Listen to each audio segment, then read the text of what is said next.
अस्सलाम वालेकुम जी। तो अब हम देख रहे हैं पार्ट 4। ठीक है। इस पार्ट 4 में हम डिस्कस करेंगे कि किंगडम ऑफ सऊदी अरेबिया ने जो है क्यों ये एग्रीमेंट साइन किया है। ठीक है, तो थोड़ी सी एक हिस्ट्री समझ लो कि 1980s तक जो सऊदी अरब था उसने चाइना को सपोर्ट नहीं किया था, रेदर ताइवान को सपोर्ट किया था। ठीक है। लेकिन 1980s के बाद आपको पता है क्या हुआ कि रीजन में डायनामिक्स चेंज हुए। ईरान में जो है वो इस्लामिक रेवोल्यूशन आ चुका था, और किंगडम ऑफ सऊदी अरेबिया के ऑलरेडी रिलेशंस तो इसराइल के साथ ठीक थे ही नहीं। अब ईरान के साथ भी रिलेशंस ख़राब हो चुके थे। तो सऊदी अरब को ना एक थ्रेट परसीव हुआ रीजन से। ठीक है। तो अब उसको कुछ की जो फिर उसको डिफेंस की ज़रूरत पड़ी, तो उसकी डिफेंस रिक्वायरमेंट पूरी करने के लिए फिर पाकिस्तान ने रोल प्ले किया, चाइना और सऊदी अरब के रिलेशंस को बेहतर करवाया, इनके दरमियान ट्रैक टू डिप्लोमेसी हुई और इवेंचुअली रिलेशंस बेहतर होना शुरू हो गए। और फिर इन कंट्रीज़ में डिफेंस कॉपरेशन भी स्टार्ट हो गई। अब डिफेंस कॉपरेशन की एग्जांपल सबसे बड़ी ये है, ये आप न्यूज़ पढ़ सकते हो। ठीक है। कि केएसए और चाइना के जो डिफेंस कॉरपोरेशन है, ये उसकी एक एक छोटी सी झलक है। नाउ, जो यमन वॉर हो रही है या जो हुई थी, अब तो इंशाल्लाह एंड हो जाएगी, जो हुई थी इसमें जो ड्रोन सऊदी अरब ने इस्तेमाल किए हैं ये भी चाइना की तरफ से आए हैं, चाइना ने सेल किए थे। ठीक है। दूसरा, एक और इम्पोर्टेंट पॉइंट है जिसकी वजह से relations kingdom of Saudi Arabia और चाइना के बहुत बेहतर हो गए, बहुत अच्छे हो गए, वो था कोविड 19 का टाइम। उस टाइम पे जो अल सऊद फैमिली थी उसके काफ़ी लोगों को कोविड हो गया था। उसके अलावा तो सऊदी अरब था, उसमें भी काफ़ी ज़्यादा कोविड फैल चुका था, तो उसमें चाइना ने बड़ा इंपॉर्टेंट रोल प्ले किया। चाइना ने अपना जो मेडिक्स थे वो यहाँ पर भेजे। ठीक है। मेडिकल इक्विपमेंट भेजा, मास्क वगैरह और बाकी सारी चीज़ें, तो इनसे भी ना इन दोनों के दरमियान रिलेशंस काफ़ी अच्छे हो गए थे। क्योंकि आपको पता होगा उस टाइम पे जो यूएसए था उसने एक्सपोर्ट पर पाबंदी लगा दी थी कि कोई भी जो मेडिकल इक्विपमेंट है वो हम एक्सपोर्ट नहीं करेंगे, वो एक्सपोर्ट नहीं होगा। ठीक है। यूएस ने पाबंदी लगा दी थी, यूएस ने बहुत ही एक इनवर्ड अप्रोच इस्तेमाल की थी उस टाइम पे, लेकिन चाइना सामने आया, चाइना ने हेल्प की, सपोर्ट किया, तो उनके रिलेशंस और बेहतर हो गए। ठीक है। सो ये वो टर्निंग पॉइंट्स थे। Now let's talk about the reasons. हम बात करते हैं रीजंस की कि केएसए ने क्यों ये एग्रीमेंट साइन किया है। ठीक है। What are the reasons? So first and foremost thing is कि जो किंगडम ऑफ सऊदी अरेबिया है ये एक एक पॉलिसी को अब परसू कर रहा है, उसको आप बोलते हो स्ट्रेटेजिक एडवेंचरिज्म। अब ये क्या चीज़ है, इसको ऐसे समझो। देखो, थोड़ा सा एक इसका बैकग्राउंड समझ लो। जब से मोहम्मद बिन सलमान आए हैं, आपने सुना होगा जो किंगडम ऑफ सऊदी अरेबिया है ये ओपन अप हो रहा है दुनिया के सामने। ठीक है। दुनिया के सामने खुल के सामने आ रहा है। यहाँ पर मॉडर्नाइजेशन हो रही है, यहाँ पे मूवीज आ रही हैं, यहाँ पे जो हॉलीवुड और बॉलीवुड के स्टार्स हैं वो आके शोज कर रहे हैं। पहले चीज़ें अलाउड नहीं थी।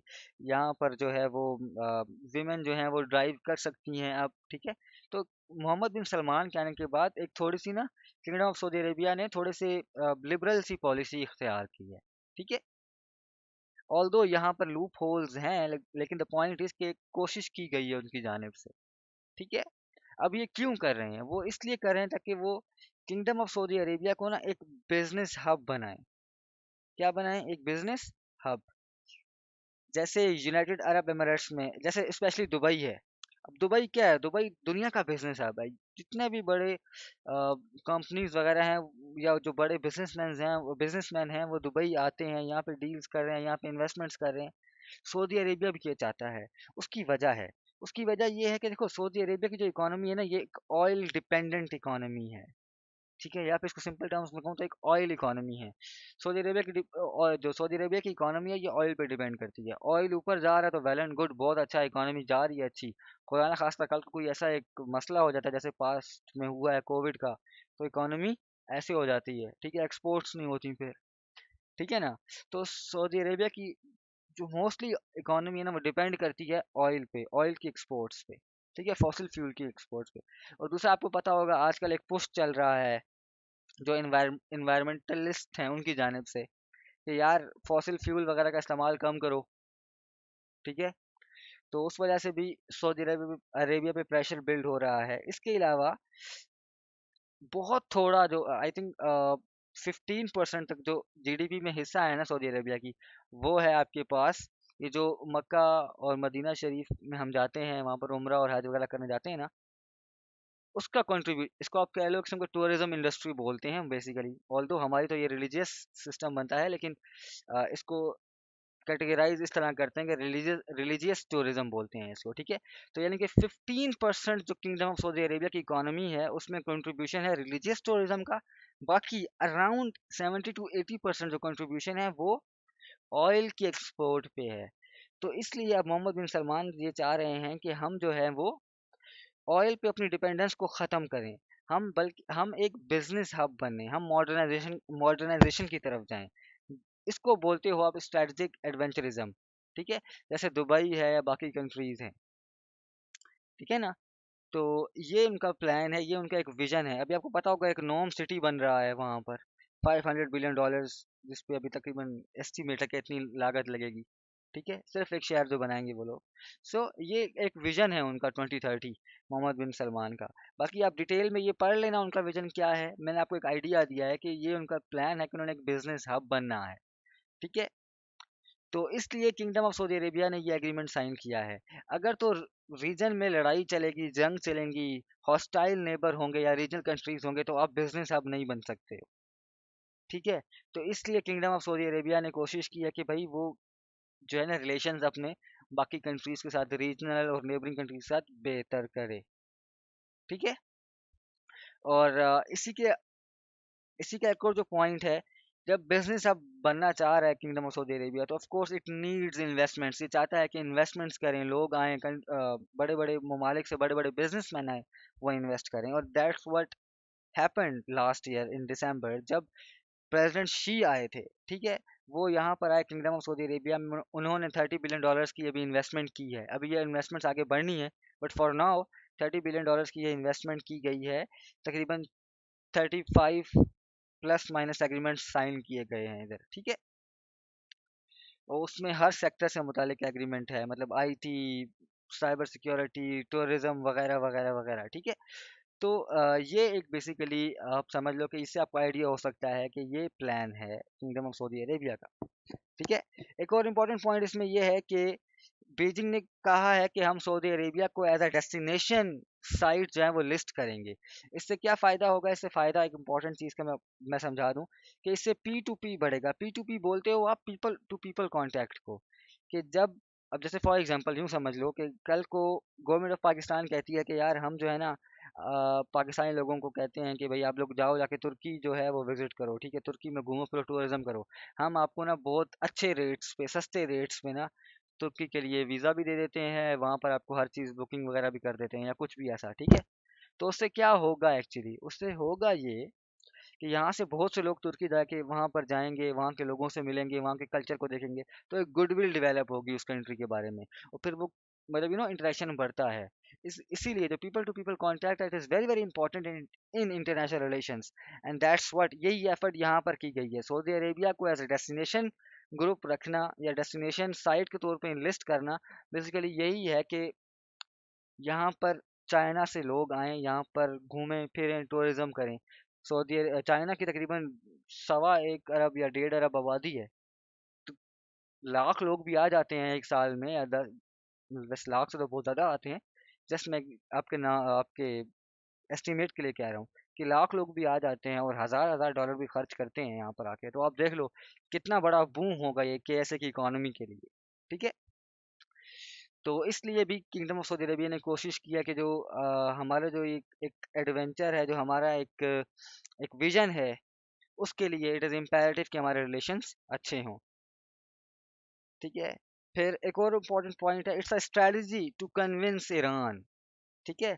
ये स्ट्रेटजी है कि ईरान को कन्विंस कर सकें। फॉर एग्जांपल, अच्छा, अब ये समझो, देखो ये है रशिया। अब आपको पता होगा कि एक मल्टीपोलैरिटी की तरफ हम जा रहे हैं, जिसमें एक तरफ रशिया है, चाइना है, दूसरी तरफ यूएस वगैरह है, ठीक है।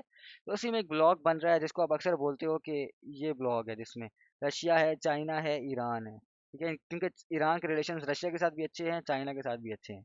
अब कैसे ये सोचता है, वहाँ का जो थिंक टैंक है, उधर उन सर्कल्स में ये चीज़ सामने आ गई है कि यार हमने लड़ाई करके देख ली ईरान के साथ, लड़ाई में हम ईरान को compete नहीं कर पा रहे, क्योंकि जो ईरान की प्रॉक्सीज है ना, वो मतलब केएसए के दरवाजे तक पहुंच गई हैं। जैसे यमन देख लो आप, यमन में हूती रेबल्स हैं, इसके अलावा हजबुल्ला वगैरह। तो के से कम्पीट नहीं कर पा रहा ईरान से, बिकॉज ईरान की जो प्रॉक्सीज हैं वो बहुत स्ट्रांग है।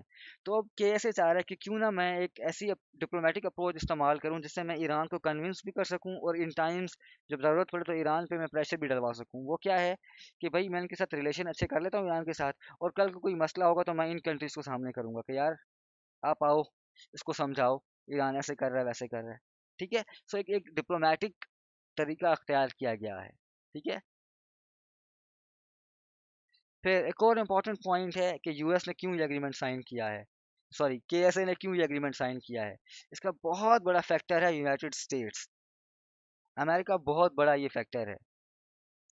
ठीक है। हुआ क्या कि जब से ट्रम्प साहब गए हैं, जब और जब से बाइडन साहब आए हैं, तब से ना किंगडम ऑफ सऊदी अरेबिया और यूएस के जो रिलेशंस हैं वो थोड़ा सा नीचे की तरफ जा रहे हैं। ठीक है। एक तो जो प्रेसिडेंट बाइडन थे उन्होंने जमाल खशोगी जो रिपोर्टर था उसकी असैसिनेशन पे मोहम्मद बिन सलमान से रिलेटेड जो रिपोर्ट थी वो उन्होंने पब्लिश करवा दी, जिससे बहुत ज़्यादा क्रिटिसाइज़ किया गया मोहम्मद बिन सलमान को। ठीक है। एक तो उससे रिलेशन उनके ख़राब हुए। फिर सेकेंडली ऑयल प्रोडक्शन।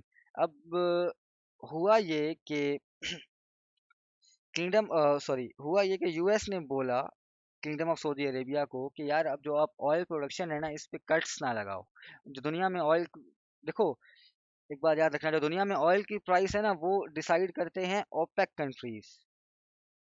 ठीक है। ओपेक कंट्रीज जो हैं वो ऑयल की प्राइस दुनिया में डिसाइड करते हैं। साथ ओपेक कंट्रीज ये भी डिसाइड करते हैं कि ज़मीन में से कितना ऑयल निकालना है हमने, कितना हम अगर ज़्यादा ऑयल निकालेंगे, ठीक है, तो प्राइस कम हो जाएगी। सिंपल सप्लाई एंड डिमांड वाली बात है, ज़्यादा ऑयल निकलेगा एक्सट्रैक्ट होगा तो प्राइस कम होगी, कम ऑयल एक्सट्रैक्ट होगा तो प्राइस ऑयल की ज़्यादा हो जाएगी। अब जब वॉर चल रही थी लास्ट ईयर, ठीक है, तो यूएस ने रशिया को जब रशिया को आप कह लो कि ना उस पर सैंक्शंस लगा दी, और रशिया की इकोनॉमी को और तंग करने के लिए ना यूएस ने बोला ओपेक कंट्रीज को कि आप ऑयल प्रोडक्शन बढ़ा दो।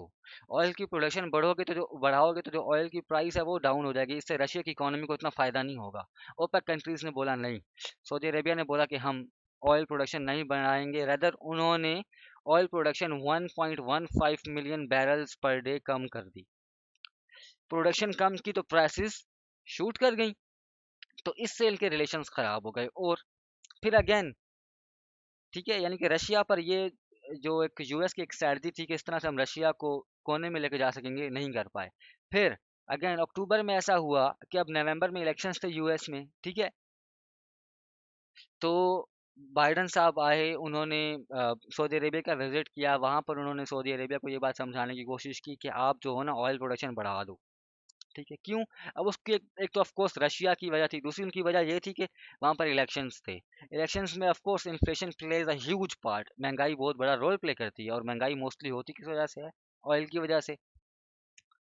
तो यहाँ पर वो लोग आए, ठीक है, बाइडन साहब आए, उन्होंने बोला कि आप प्रोडक्शन जो है ना वो कट ना करो, आप प्रोडक्शन बढ़ा दो। अक्टूबर की बात है। सऊदी अरेबिया ने फिर प्रोडक्शन कट कर दी 2 मिलियन बैरल्स पर डे। इससे प्राइसेस फिर शूट कर गई। ठीक है। तो इससे इनके रिलेशंस और ख़राब हो गए यूएस और केएसए के। ठीक है। तो ये भी एक रीज़न है कि यूएस और केएसए के रिलेशंस ख़राब हो रहे हैं। सेकेंडली एक और मैं आपको बात बता दूं, एक और जो इम्पोर्टेंट इसमें पॉइंट है यूएसए और केएसए के रिलेशंस में, वो है सिक्योरिटी का पर्सपेक्टिव। ठीक है। वो है सिक्योरिटी का पर्सपेक्टिव। देखो बहुत सिंस 1970 से एक टर्म चली आ रही है ऑयल फॉर सिक्योरिटी। अच्छा, ये अब आपने खुद पढ़ना है। ठीक है ना।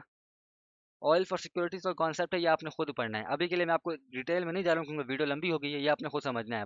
सिर्फ यूएसए और केएसए का जो रिलेशन है ना वो इस तरह रहा है कि यूएसए केएसए को सिक्योरिटी प्रोवाइड करता है, लेकिन जब 2019 में, सॉरी 2017 में, for the very first time जब किंगडम ऑफ सऊदी अरेबिया पे मिसाइल से अटैक हुआ हूती रेबल्स की जानिब से, तो किंगडम ऑफ सऊदी अरेबिया ने यूएस को बोला कि यार ऑल्दो अटैक हुआ है हूतीज की जानिब से, लेकिन इसमें इन्वॉल्व है ईरान, तो आप कुछ करें।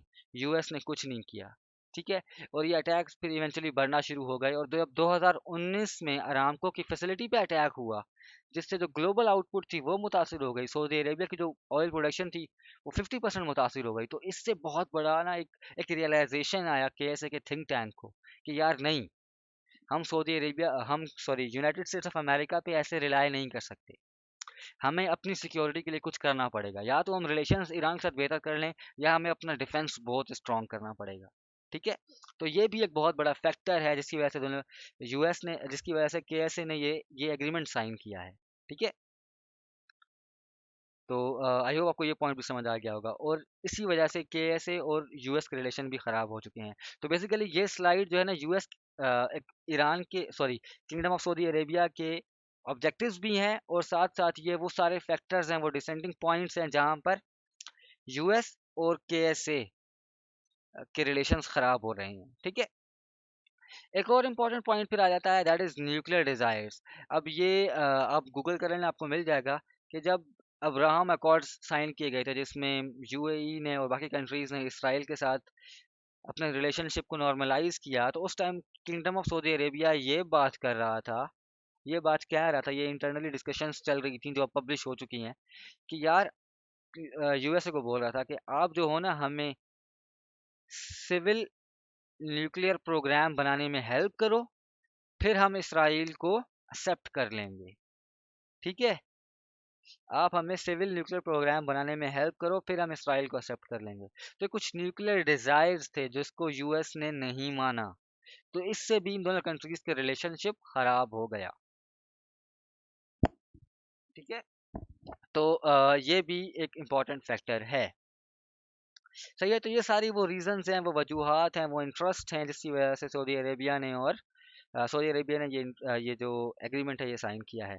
आई होप आपको ये पॉइंट समझ आ गया होगा, और अगर मैं गलती से कोई कहीं जगह पर यूएसए और कैसे बोल गया हूँ तो उसको मैनेज कर लेना पड़ी। ठीक है। बाकी oil for security is an important concept, इसको ज़रूर पढ़ना। ठीक है। It's enough for today, thank you very much. Next video में मिलते हैं। अल्लाह हाफिज़।